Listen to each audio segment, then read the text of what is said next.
Apa Akaman. Fayyuma. Fayya. Dasa nagaa. Akkami? Dasa alhamdulillah. San fayyuma. Bareeda alhamdulillah. Dasa nallee nagaa. Lafti tu bakka bareeda fakkaati. Bareeda. Asuma kaafina kana firra. Nagaa mata akkam? Nagaa. Nama eessarraa dhufe? Ani ni dhiyoo lafuma tana dhufe. Ayya. Ammoo warri achi Oromiyaa. Maashaallah. Gara Oromiyaa sun. Dur abbootiin kennallee achi faamiliin kenna guutuun achirraa bahanii. Anatu nama asitti dhalate malee. Okay. Maashaallah. Lakka. Wanni nama fi arguuni waan akka malee gammachuu nama lafa hin beekne ka akka kiyya kan. Ata fayyu. Maashaallah. Dasa wala namu fi argachaa dhujaa tagart. Onneen tatteetu nagarte dassitti gammadda. Akka malee gammadda. Sanuu nama biyya biraa fasii deemtetti yoo nama keessan argite baay'ee tokko gammadda. Maashaallah. Ayyee maaltu jira akkam oduu biyyaa nu kenna. Naga. Ammoo waan addunyaa tanama abbo kiyya. Addunyaan dhiyeenya tana akkana nama mamsi. Amma areefu kaga deemu jiru. Keessi wayii dhufee argi. Waan akkam yaa. Rakkoo agartee jechuuni nama tokkotti abboo aamin kiin addunyaa tanirra hin jirte qaba. Namni wal aaman hin jiru. Dhuga dubbii dhugaa. Ilaahi gurba tokko abboo akkanaatti nama saahibi isaidha. Namu warra jechumaan jenna namni walirraa guddatee agartee ribeetta namu obboleeyyanuma jechuudha. Dhuga akkas. Nama akkasii saahibi isa gaffidee inni nama guddaa biiroo wayii qaba. Beessillee qabennaani nama kaan hojii qorate. Nama inni hojii qorate kaanitti inni qara beesee isaallee beesee isaallee fuula kaayeen dhostu. Beetta yaa aamini. Amanee jechuudha. Namni inni amanu sun abbo kiyya itti deebi'ee miliyoona 5. Miliyoona 5 jala fuudha. La ilaha illa. Miliyoona 5 abbo kiyya. Waan ana kanuma. Ma amana inni qara fayyaa miti akkamin nama amana obboleessa nama bakka biraatii dhufee hojii kennee fi hojjechiisuu miti obboleessa waliin dhalatee iyyuu silaatti mul'isuu man. Amanuun hin ta'u Oromoon beektaa nama jaaladhu malee namani ni yetti bara. Akka nama maaksa Oromoo san. Ani nama tokkitti deebi'ee nama na siin jedhe. Tokko matarra shaa jechuun nallee argite.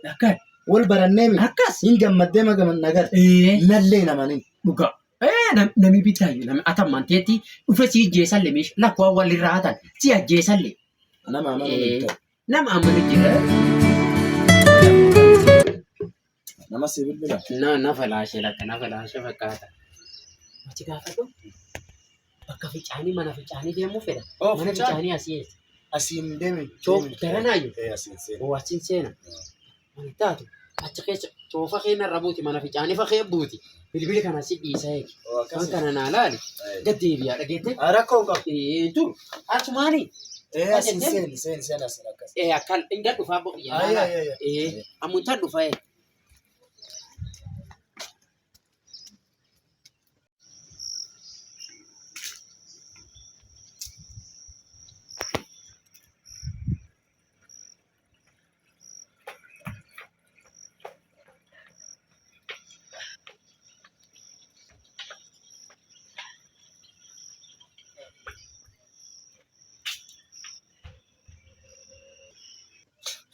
Nama namaniin jennaan meeshaa guutuu ammuma itti naanin asiin dhugee kee asirraan jisse. Qooduu sii godha.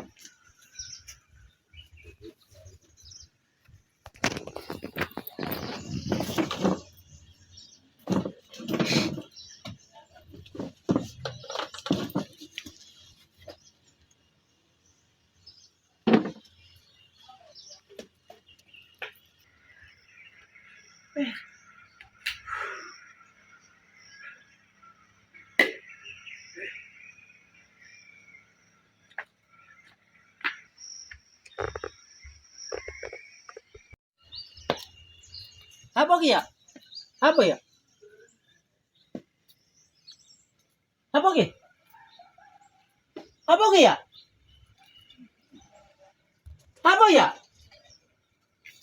Wah, gurba waan keetii se'eessi deeme kan bada'ee san mul'ata. Aboki.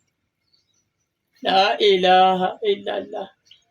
Oromoon beektaa nama jaaladhu malee namani ni yetti bara. Akka nama maaksa Oromoo san. Ani nama tokkitti deebi'ee nama na siin jedhe. Tokko matarra shaa jechuun nallee argite.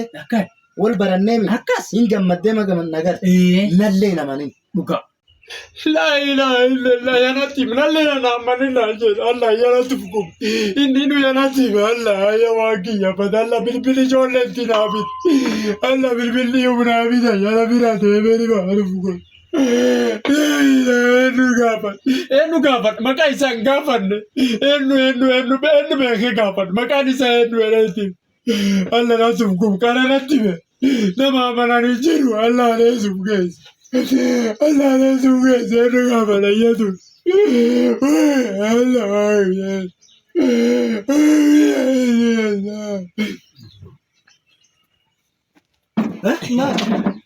Isir bujur tamam buat. Ya bon. Ya wana ti dem se yo ati dem na yo. Si macalla tasture mo.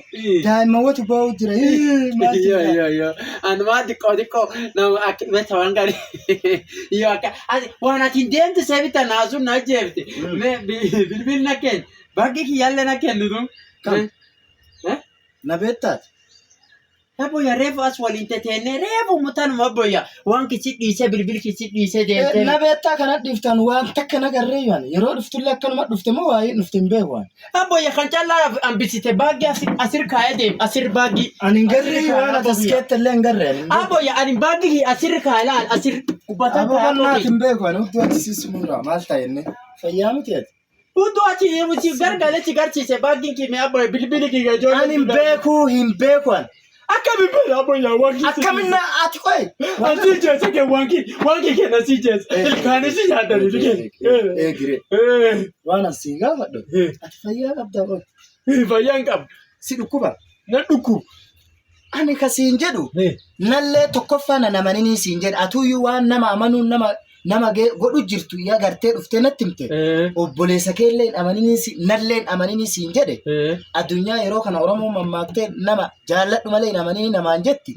Akkamin amantee adhuma nagarteeyyuu meeshaa kan keessa jistee deemtaati.